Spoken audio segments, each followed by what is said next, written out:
Hey guys, welcome back to Nautical Nonsense. As you know, it's been a while since I posted a video on repairing Nautical Nonsense. I was called out of town to Panama City to work the hurricane, and when I got back we had a lot of rain and cold weather. So this video is going to be a little different, and it's not a happy video for me.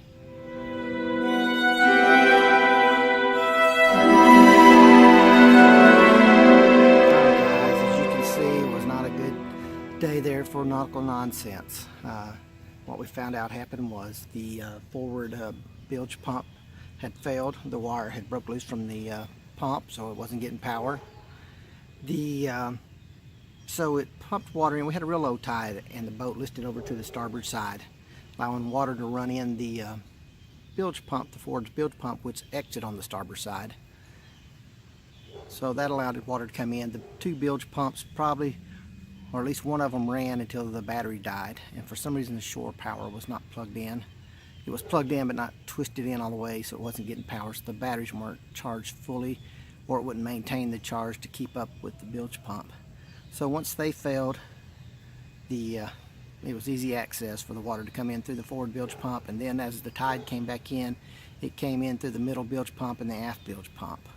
So went and bought a couple of pumps, went and got me a 1700 gallon an hour Harbor Freight 3-inch pump. Pumped it out in just a few minutes. She popped right back up. So I spent the next few days pickling the engines. That first day pulled all the plugs, pulled the carburetors, pumped all the water out of the engine, spun them around, blowed the water out, filled it up with diesel fuel, pumped it around a few times. So hopefully got the engine somewhat protected and pickled. Generator wasn't probably able to save it. So, but this is what the whole crux of this video is. So this is where I'm at on this video. What's my next steps? The project was already going to be over budget and really was never going to be able to get any money back out of the boat for what I was going to have to spend. I was expecting to spend probably $15,000 to $20,000 to get the boat ready. Now with this problem, all the electrical's got to be redone, the generator's got to be replaced, the motors are going to be pulled and gone through. So this is what I'm trying to decide. Trying to decide if I just want to cut my losses, sell her outright to someone that's got more time, more energy than I do, and fix her up. Or start stripping her down part by part, selling the pieces on eBay that can be sold. Or strip her down, take the engines out, sell off everything, and remodel her and make her a Airbnb on the water. So that's sort of my thoughts right now.